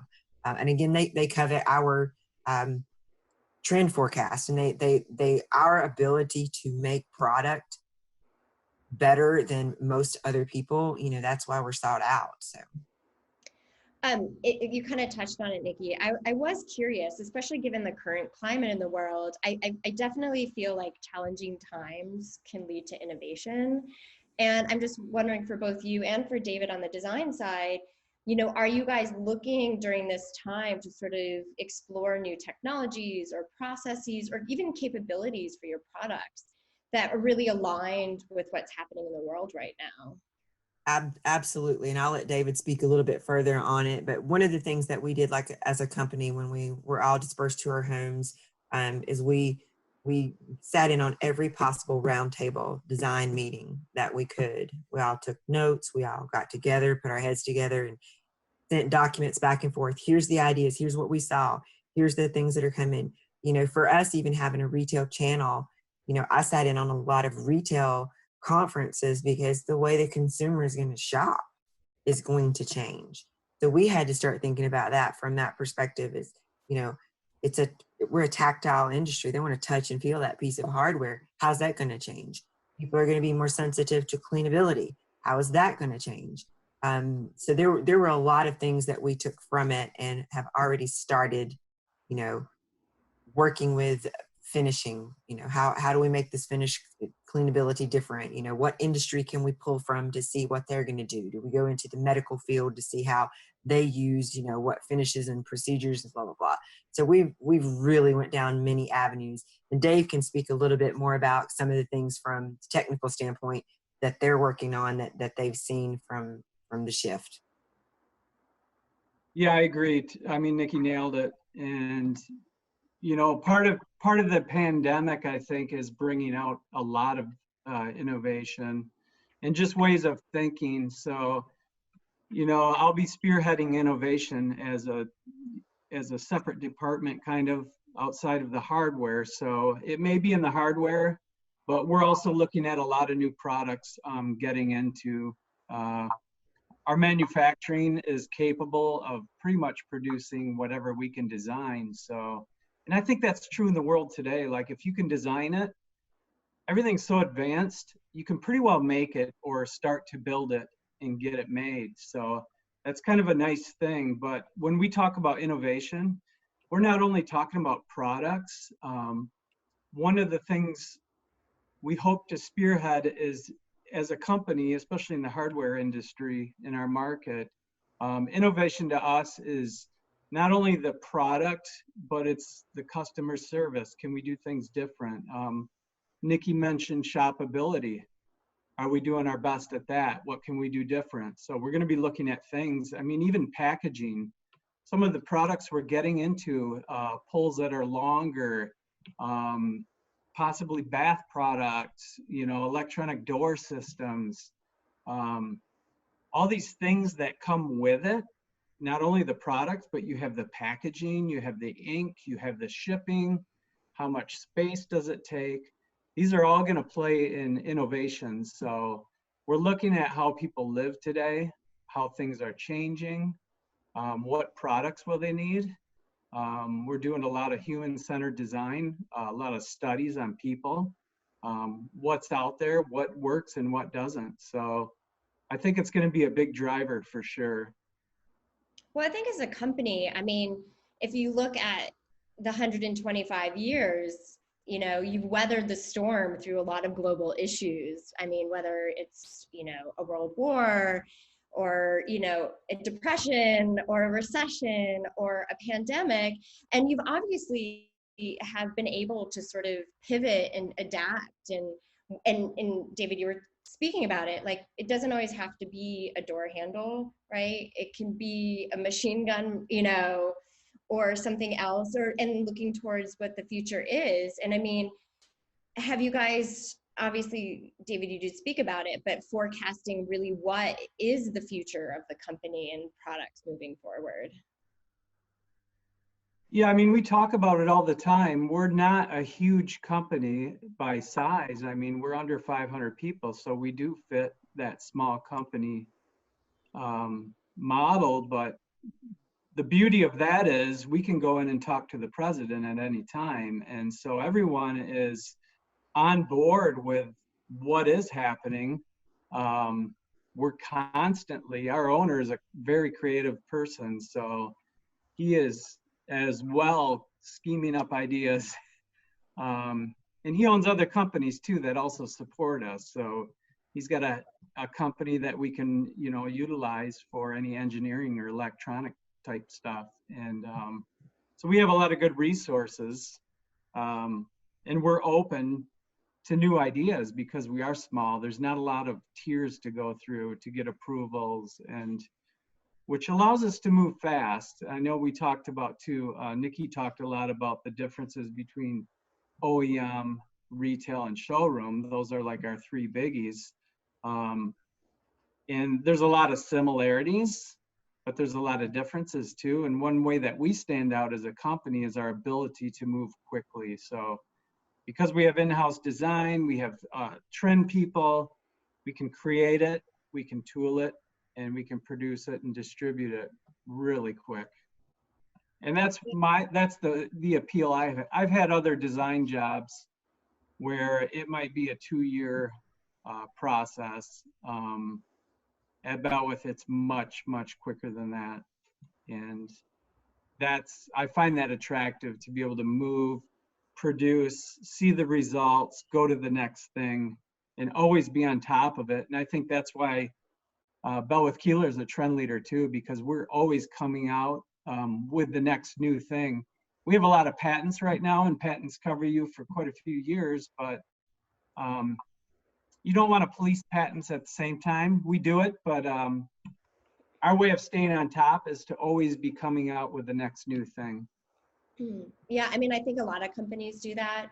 I mean, instead of looking back, you just have to sort of move forward. But, you know, you guys are a small, maybe, but definitely mighty company. And, you know, it's really great to sort of get all the insight about how you approach design, how you approach trends, you know, the collaborative process that really, it seems very at the heart of who you are, both, you know, internally between Nikki and David and your art teams, and of course, all the great partners and collaborators you have from the outside in the design community overall. But, you know, thank you so much both for your time. I really appreciate it. I know our audience are. And for all of you out there, please definitely check out Belwith Keeler and all the amazing things that they're doing. Thank you. Thank you. Thank you.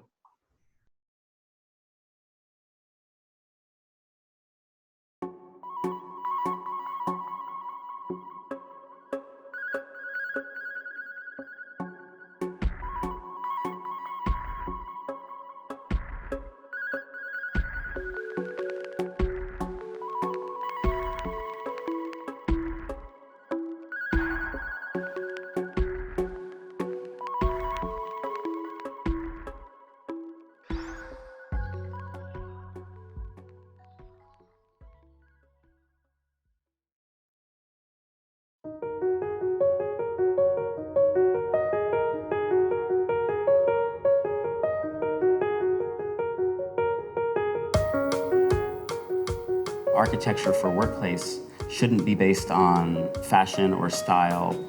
They're not decorative decisions. The bottom line is, how can we make someone work better? We start off by saying we want to make a meaningful space for you. The architecture is going to perform a task and help bring you somewhere. So the best architecture is going to come from the best information.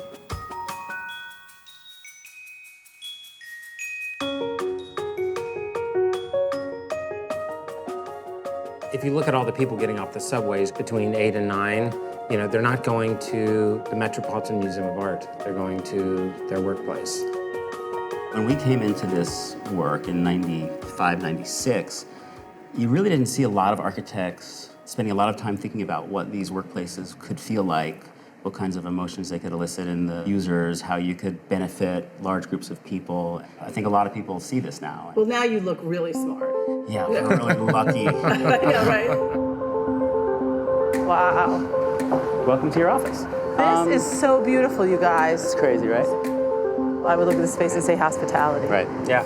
So we do hospitality design, don't we? Yeah, you do. We just, you know, it's a new word for a workplace. Yeah, exactly. When we worked on Squarespace, Anthony Castellino has a really special relationship to design. I mean, the tagline of their company is "Build It Beautiful." I think it's an expression of our values. You know, Google has more of a playful feel. Facebook is like a more of an unfinished sort of thing. But we've always believed in the power of design and what it can do both, you know, for our product and actually for our customers. Perfect. We needed to come up with architectural solutions that would allow for focus of a very intense nature, but also the ability to be peeled away from that focus. What we came up with is a sort of concentric model, favoring the light and the perimeter for the working focus, and then having this core, this black mass that rises up through the building, going into that darker space. We're going to solve a problem, and then we're going to reemerge to the light. It's not only two different spaces, but it's two different kind of work modes. And this is what you do best, too, right? Yeah, It's like layers and yeah. levels. Yeah. And Create adaptive spaces for reuse. parties. Right. Create spaces for people. We were for so many years like the underdog of workplace. We were coming at it from a completely different understanding of how you can increase performance. You know, our name is not Zizmor and Folger, it was architecture plus information. We value something that's more connected to you as a client. How do you get the information that you need? First, we figure out who the hell you are. Then we figure out where the hell you're going. What are your problems? Yeah, and what are your issues? values? What do you care about in the world? So we ask questions they don't expect, like, what's your favorite hotel to stay in and why? Where do you have arguments in the office? Have you seen Hamilton? No. It's like a crime movie, right? We're in a crime movie, and you know, of course the butler did it. And we're like, no, actually, if you look at the data, the butler didn't do it. It was the cook. We love to kind of go, you think you know everything about your office. There are 5 things that we're going to tell you at the end of this process that are going to surprise you. Completely blow your mind, Yes. right?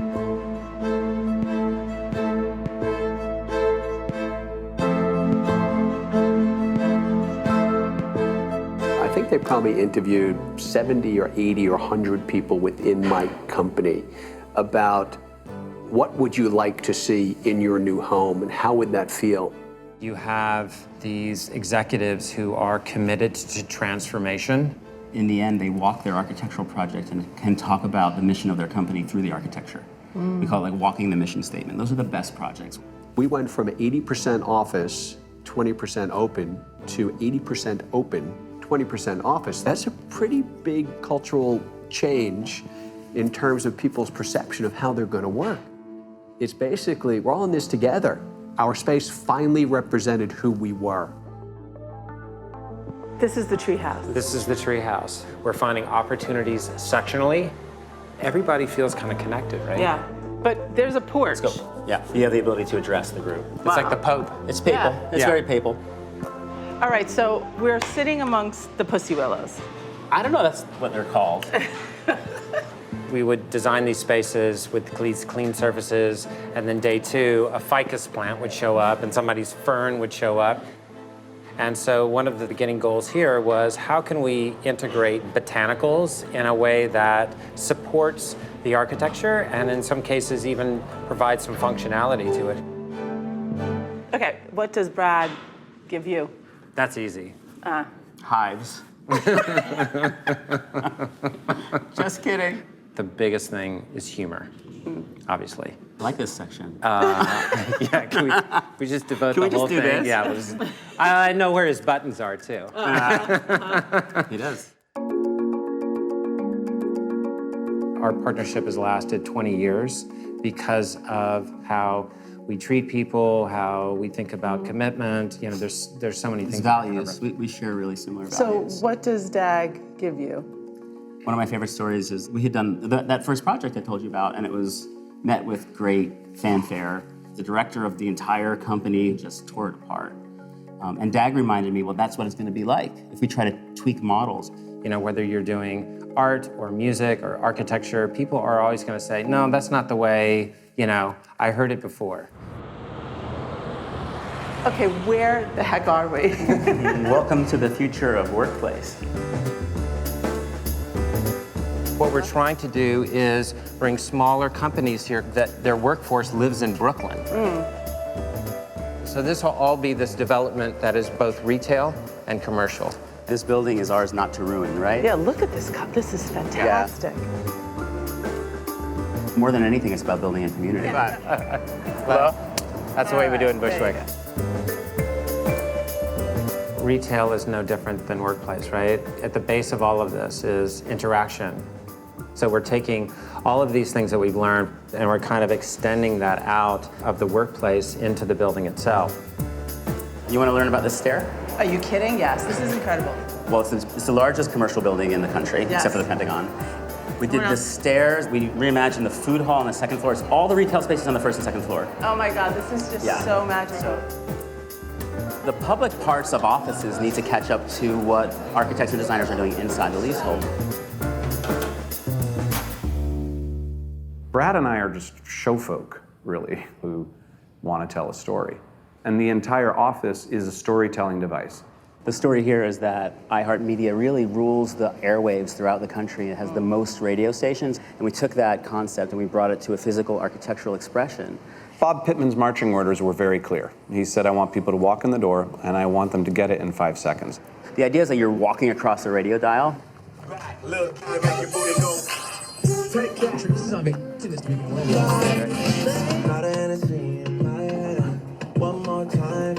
You're going in and out. And so literally, we're walking your mission statement.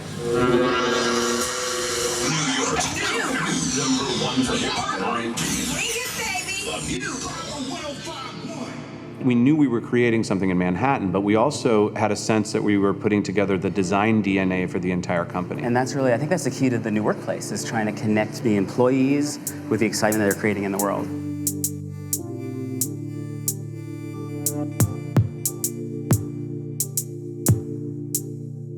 I think if you asked us, what's the best project that we ever created, it's our office. Yeah. It's such a power center.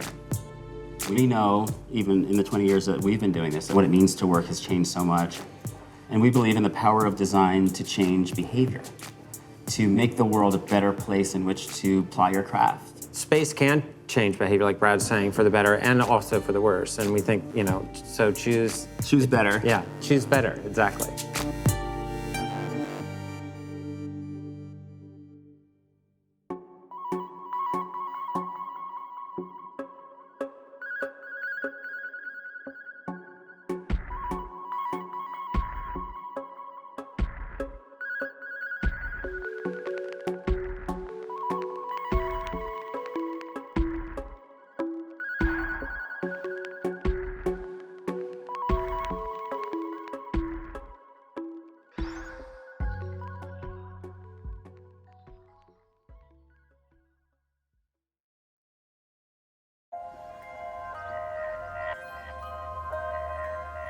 Design is about the relationship between material and us. My everyday life is about the material.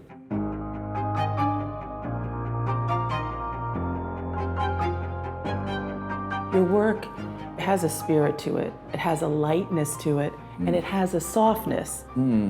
People want to make the skyscrapers and big shopping centers. And the easiest way is to use steel and concrete. But now the people want to have conversation with material. And then people find the wood is our oldest friend. This is our foundation, I think.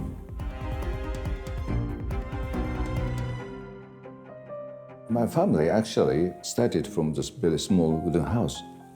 My grandfather built that house, wood and clay board and tatami. Every material was very warm.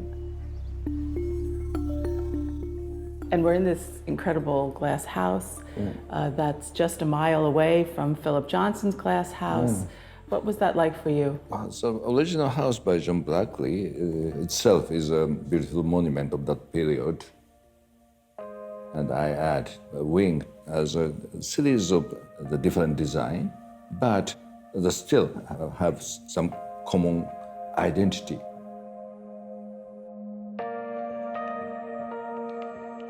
You had started in '86, your firm? Yes, my first building is a M2 building. It was a very controversial building at that period. After the completion of M2 building, the Japanese economy suddenly stopped. In that decade, I didn't have the project in Tokyo. No project 10 years in Tokyo. Wow. But it's a very good thing for me. Instead, we could design some small project in the beautiful place. Through that experience, I could find the new direction of architectural design. The most important thing for a small project is create intimacy between me and every element of the building. So I started to use the screen, the transparency, the layering of spaces. The screens could create a sense of depth. You always find a way to bring that lightness to all kinds of materials. The wood is softer than concrete, softer than steel, but fabric is much softer than wood. I can get many hints from fashion design. I try to find a new type of softness. The big Japanese garden project in Portland was very special. The Japanese garden is just at the edge of the forest, and the community is supporting the project very much. This is really the expansion that we've been dreaming and planning and thinking for years and years. And finally, we got the right person, Kengo Kuma, to collaborate. architecture allows the landscape to flow through freely from any given point. We are entering the new age of design. The key is nature. How to bring nature to the building. That finding can change our society. And that is my dream.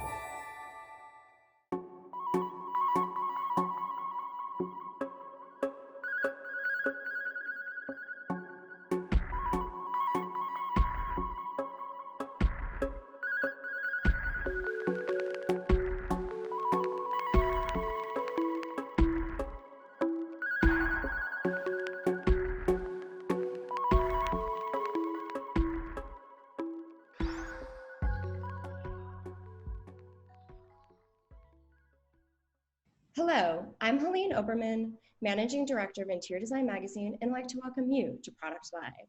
This is our series that delves into the products and trends grabbing the industry and in real time looking at the minds behind the design. So what do you get from a company that makes carpet tile but sells design? Better products, happier people, and an even healthier planet. Interface challenges themselves to be better, think differently, and develop products that have a positive impact on people's lives, their spaces, and yes, the environment. With that, there's an ever-present sense of exploration and innovation shown through their commitment to restoring the planet, all the while leading with design. Here today, I have Anna Webb, Vice President of Marketing for Interface Americas, and Mindy O'Gara, Director of Product and Learning Experience. And they're here to discuss their new designer-focused program, Launchpad. So Anna, why don't we start with you?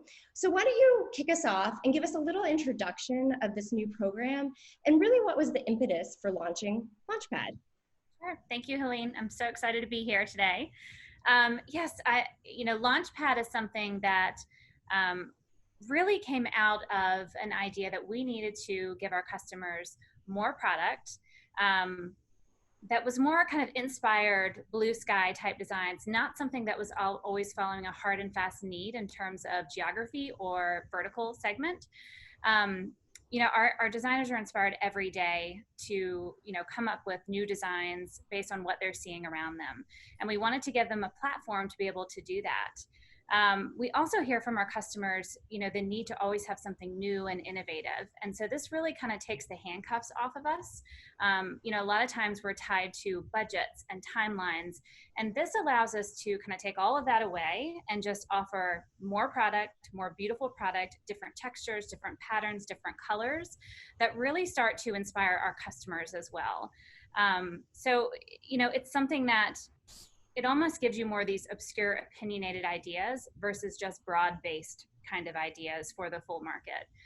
So we're really excited to bring this to our customers this month, and it's something that we will continue to kind of iterate on and add new patterns and new colors and new textures to on an ongoing basis. So obviously, you guys are always really attuned to the design community and listening to their needs. So you really were hearing from designers that they need such a platform. Yeah, we do. And, we have a big custom department as well, our interface design studio. And so a lot of that work traditionally has come out of that group. And while we will continue to offer that service because it's a huge part of our business, we wanted to offer something that was sort of a middle ground to that. So something that, might not be something that you use on every project, but something that you might use for those really special projects or those really special spaces within a project. So we think it's going to offer our customers something that they're not able to get certainly off the shelf or readily available in any other way. No, that's great. And we all know designers really like to create a very almost customized, unique feeling for every space that they design. And so it's great that you're offering that. But, it sounds like Launchpad's sort of offering designers a lot of freedom when it comes to the specification process. When they're creating these unique designs in their office settings or hospitality settings or even healthcare settings. Mm-hmm. Yeah, and you actually kind of see what you're going to see from this product line is more of a crossover. So products that you might have typically seen in hospitality, you might see show up in this collection of products.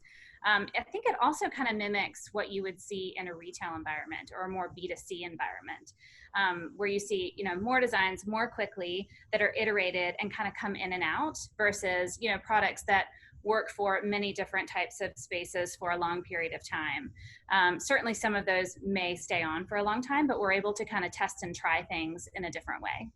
So I'm just curious, do you have a specific designer in mind who might utilize this program sort of versus just going through the sort of normal channels for interface?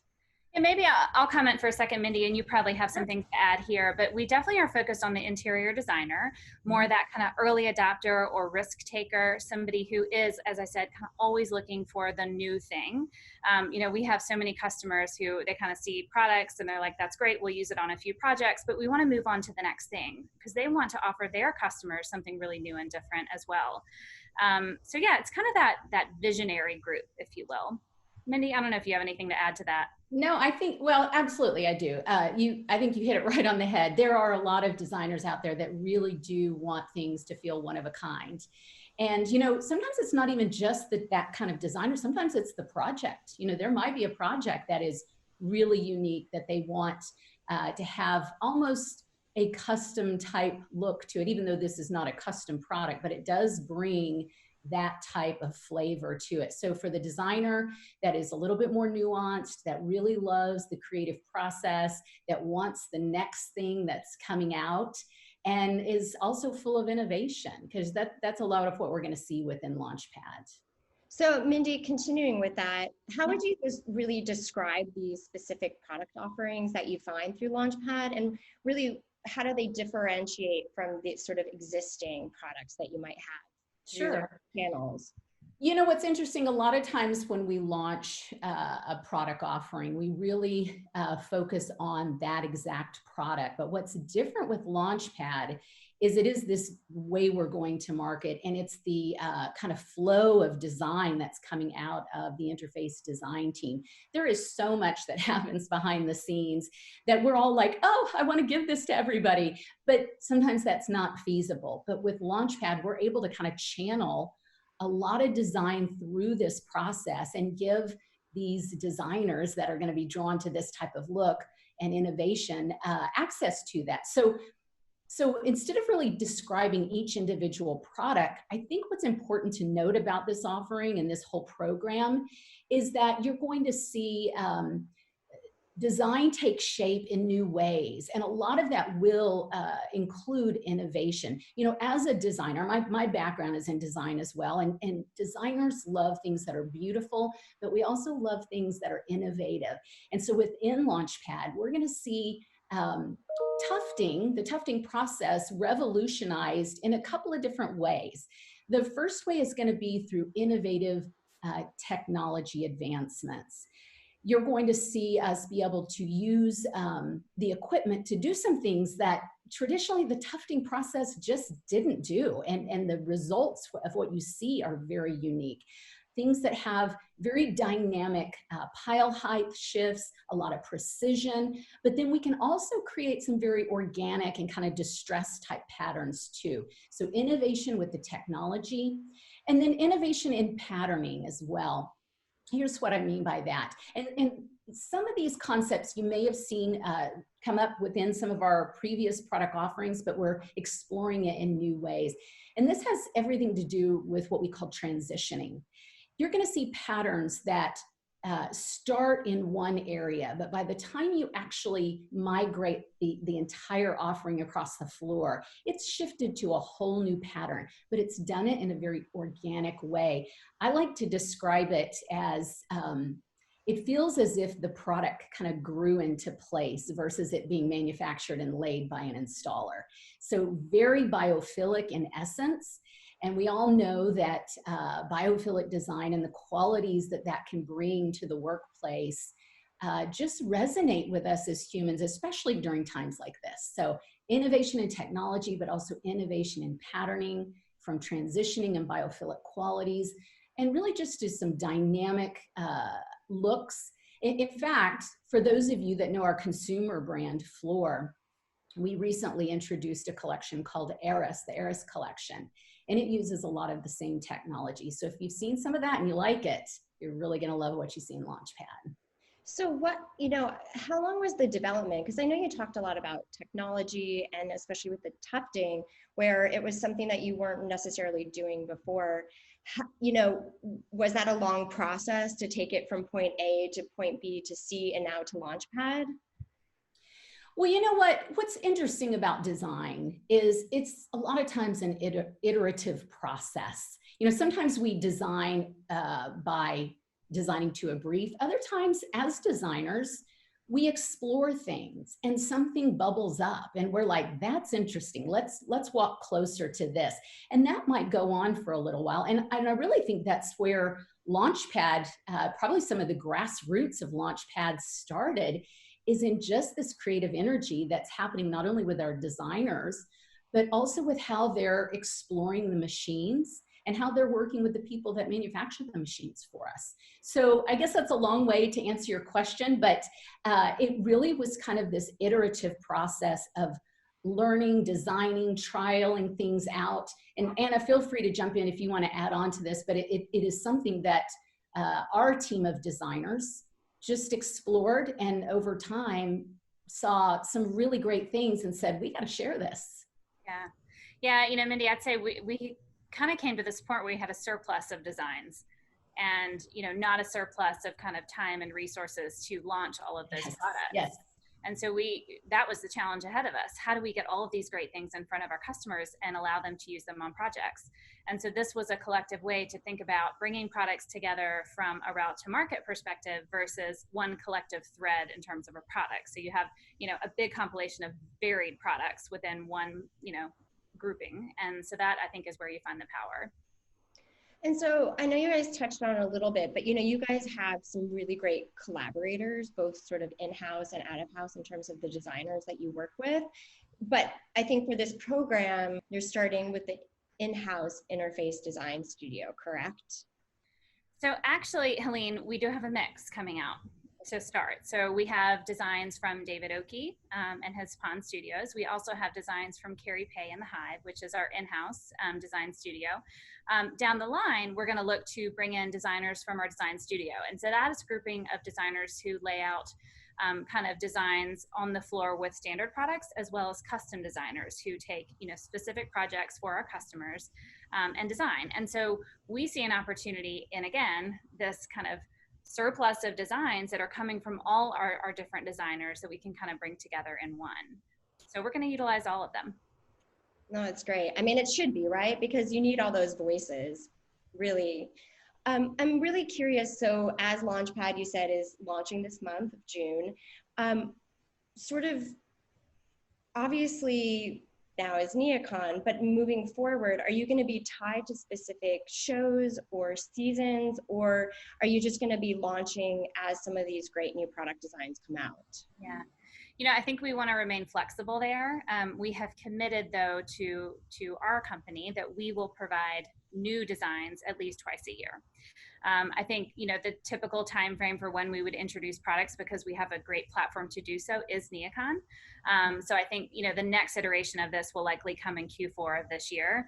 And then you're probably going to see a typical kind of cadence going into next year and beyond. But, we'll always have new things to add to this and leverage our designers for. So then, of course, moving forward, I mean, how do designers find out about Launchpad and how to use it? Sure. So I think before I get into kind of the nitty-gritty of that, I will say the general spirit of this program is that we want it to be collaborative with our account executives. So this is not going to be a program where we're going to send out a ton of merchandising materials that you're going to have at your fingertips in your library. This is going to be something that we really want to be high touch with our account executives. So they will have tools to showcase the product, to show photography and the way they lay out. They'll have samples provided. That'll come about mid-June, the first round of those. And really, when your account executive is not there, you can also access those online. So it's not going to be your typical kind of online experience for product, but if you search for Launchpad on interface.com, you will be able to find the products that are available as part of this program. Great. Well, obviously Launchpad sounds like a great platform that I know that especially those designers out there that sort of like the unique look and feel for the products that they specify. I definitely think they should, go onto the Interface website, check out their account executive, and really learn more about Launchpad. So thank you guys so much. I really appreciate you being here today. And to all of you, check out Launchpad. Thank you, Helene. Thank you. Thank you.